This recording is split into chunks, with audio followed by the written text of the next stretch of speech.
"I'm not cut out to be a dad," he said, his voice steady like a blade pressed against skin. I remember the way the words filled the air, thick and permanent, like smoke that refuses to leave a room. He didn't look at me, only at the floor, as if searching for a way to fall through it. "I'll pay child support, but don't expect me to visit." That's when I understood that love doesn't always die. It just decides to leave early. I grew up in Bakersfield, California, where the air tastes like dust and regret. My mother scrubbed other people's floors for a living, while my father drove a bus until his hands forgot what rest meant. We were 5 kids in a 2-bedroom house, where dreams had to share space with exhaustion. Love was something you whispered between shifts, something you hoped would survive the rent. I learned early that the world never gave softness for free. Church was our second home, though I never belonged in it. I wore long skirts and braided hair because my mother said holiness was measured in inches. But even then, I questioned why God loved silence more than honesty. My brother could shout, run, and chase everything he wanted. I had to ask permission just to breathe differently. I started talking to God in whispers, asking him why he only seemed to listen to men. At 16, I fell for a man who saw rebellion in my eyes and mistook it for desire. Jason was older, sharp-edged, and always one bad night away from chaos. He told me love meant sacrifice, and for 2 years, I became the altar. He broke me down piece by piece until I forgot how to stand on my own. When I finally walked away, I didn't just leave him. I left the version of me that thought pain was proof of love. Freedom came quietly, in the form of loneliness and cheap coffee. I worked nights at a grocery store, folding paychecks into promises for a future I didn't yet believe in. Sometimes I'd stare out my tiny apartment window and imagine a daughter who'd never have to beg for gentleness. I didn't know she already existed inside me, waiting for her moment to change everything. Ethan Cole came into my life like a warm breeze after a long storm. He was older, confident, and carried himself with the calm of someone who'd already figured life out. He said he liked the way I talked with my hands and how I laughed too loud for small rooms. With him, I felt seen for the first time in years, and that illusion was enough to make me stay. Sometimes, love begins as gratitude for being noticed. He lived with his mother to help her out, though the truth was, he needed her more than she needed him. His words were polished, his manners careful, and his affection conditional. I told myself maturity looked like restraint, and restraint looked like love. The first time he pulled away after I said I wanted children someday, I blamed myself for dreaming too loudly. Hope, I learned, can sound a lot like denial. We took road trips to nowhere, listening to old rock songs that talked about freedom neither of us understood. He talked about motorcycles and open roads. I talked about roots and belonging. I thought we were writing a story together, but he was only borrowing chapters. Every smile had an expiration date, and I was the only one pretending not to see it. Still, I kept holding his hand, afraid to let go of the version of him I'd invented.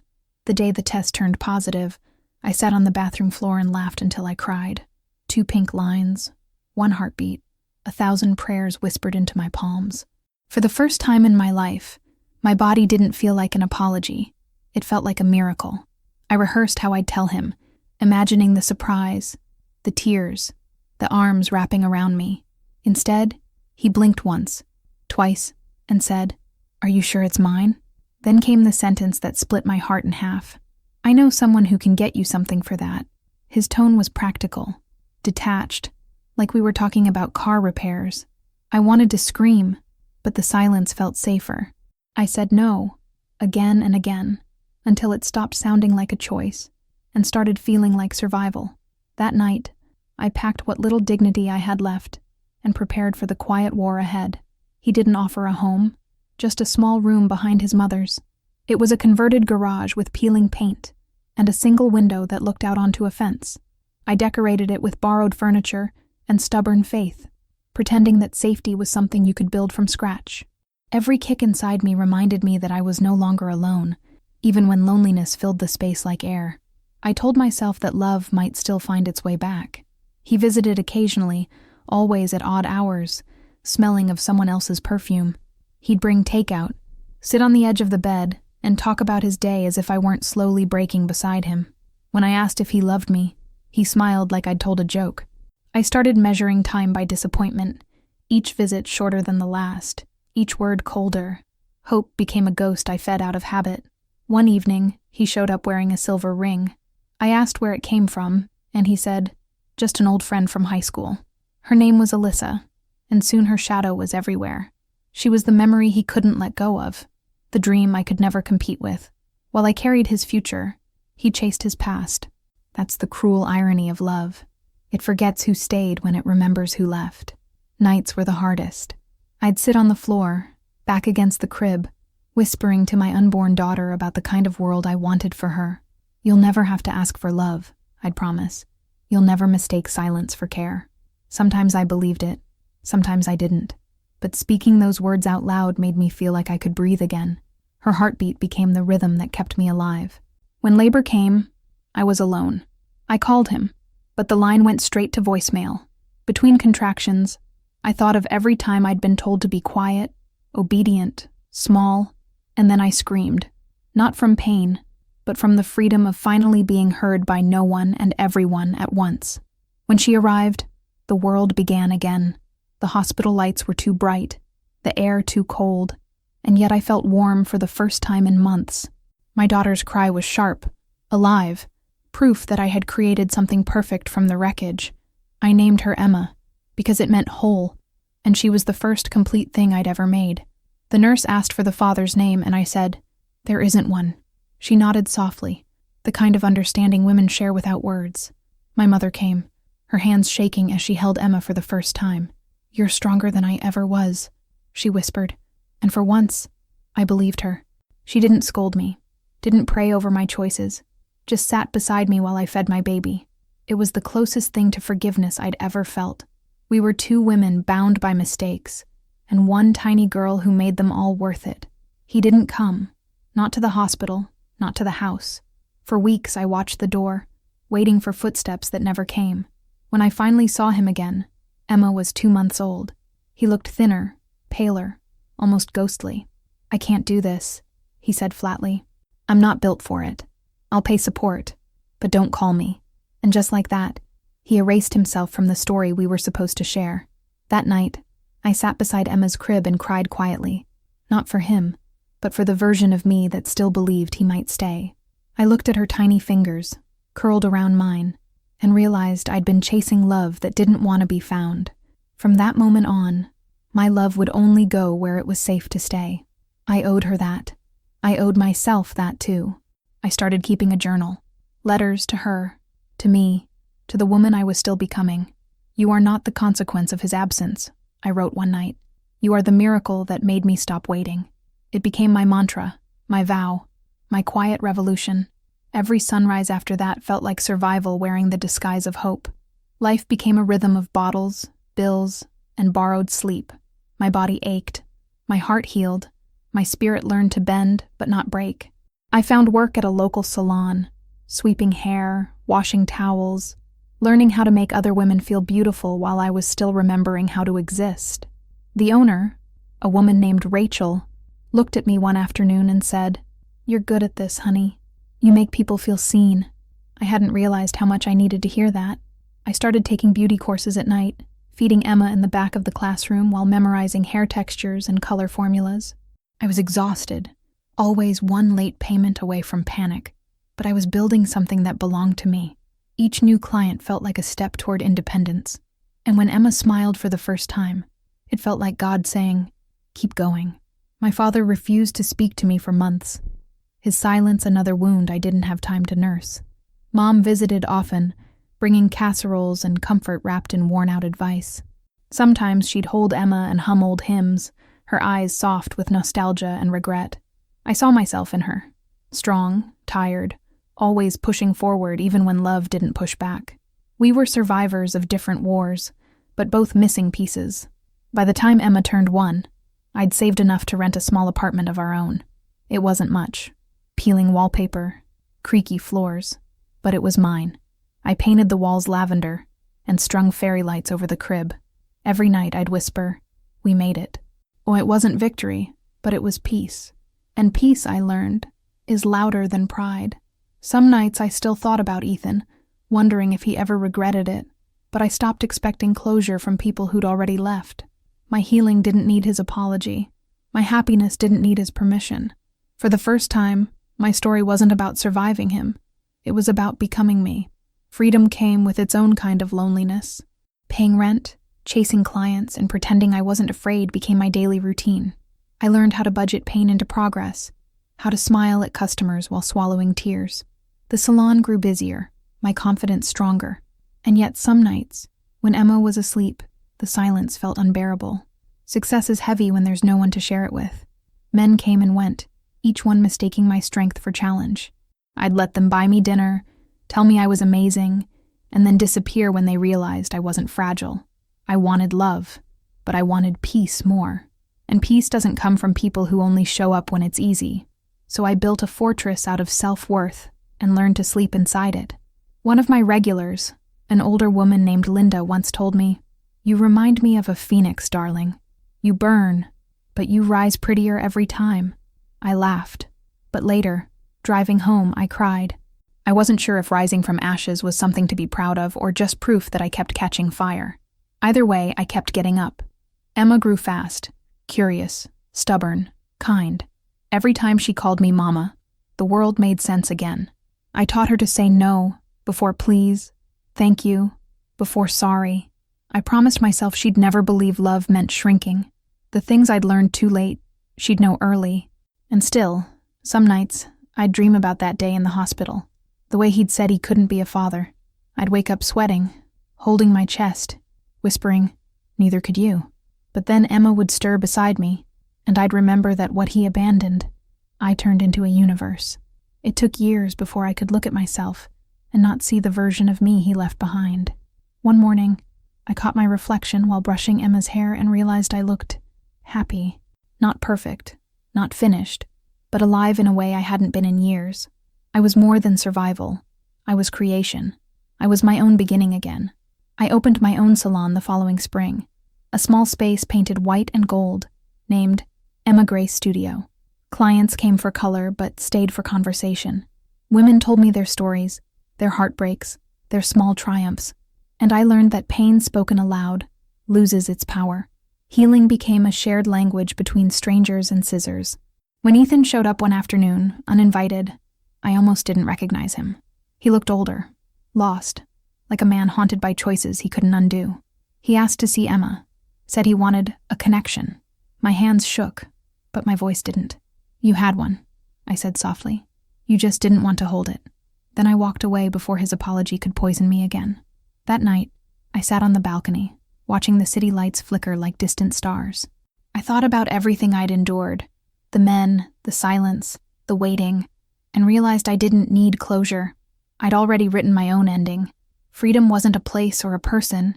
It was the moment you stop waiting for someone to save you. Emma came outside, sleepy-eyed, clutching her stuffed bear. "Mommy," she whispered, "are we happy?" I smiled, pulled her close, and said, "We're more than that, baby. We're free." It started with a notification I almost ignored. A dating site my friend had signed me up for months ago sent me a message from someone named Michael Reed. His photo was simple, no filters, no poses, just a kind smile and tired eyes. The message read, "You look like someone who's lived more than she's told." I stared at the screen for a long time before answering. Something about his honesty felt safe, and I hadn't felt safe in a long time. We started talking late at night after Emma fell asleep. He lived in Florida, but traveled often for work, managing projects for an environmental company.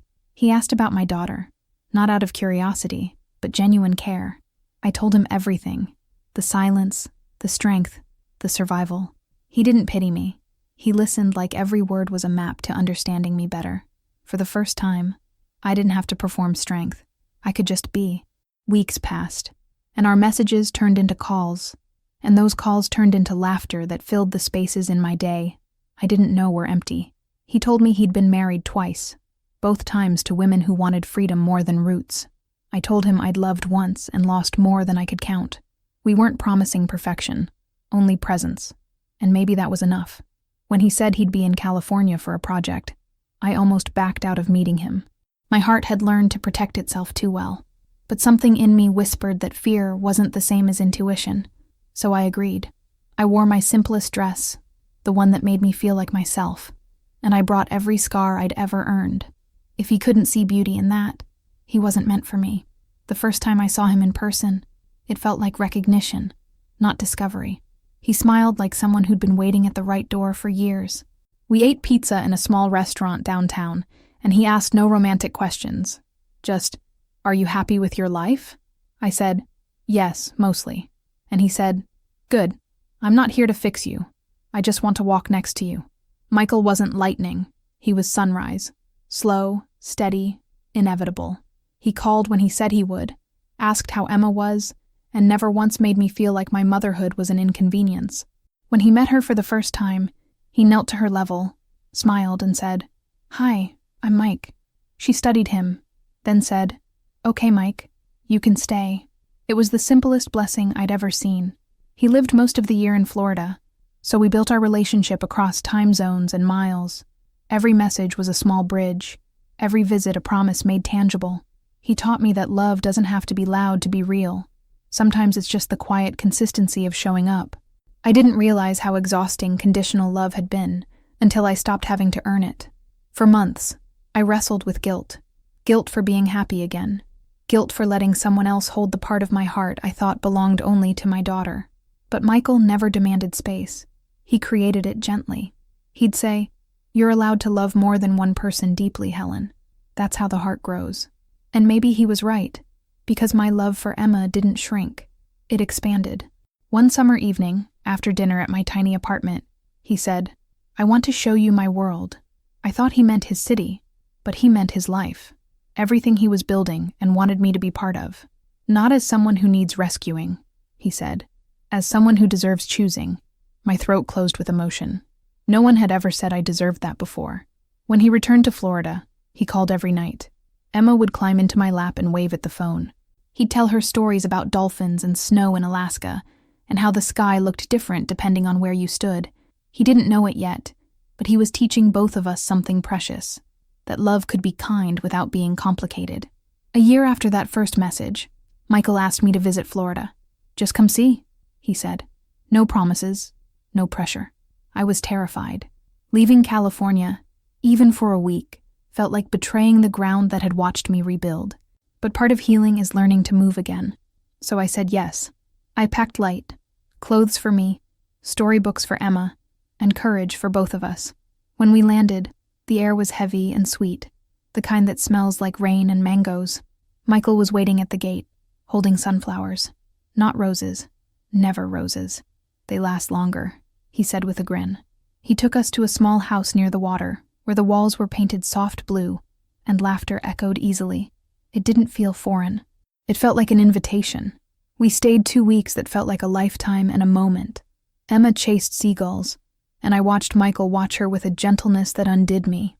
At night, after she slept, he'd tell me stories about his childhood in Maine, about losing his father young, about mistakes he'd made and owned. We spoke like two people who weren't afraid of the truth anymore. It felt sacred, like finding home in another heartbeat. On our last night, he took my hand and said, "I want to build something with you. Not perfect, just real." My chest tightened, but not from fear. "You know I have roots," I whispered. He smiled. "Then I'll grow near them." That's the kind of love I'd never known. One that bends instead of breaks. For the first time, I didn't feel like I was leaving home. I felt like I was expanding it. When we flew back to California, Emma looked out the window and said, "Mommy, can we live where the sky is big?" I didn't answer then, but I knew the seed had been planted, quietly, in both our hearts. Moving was supposed to be simple. It never is. When I told Ethan I was relocating with Emma, he laughed. That bitter, familiar sound that used to freeze my spine. "You're not taking my daughter across the country," he said.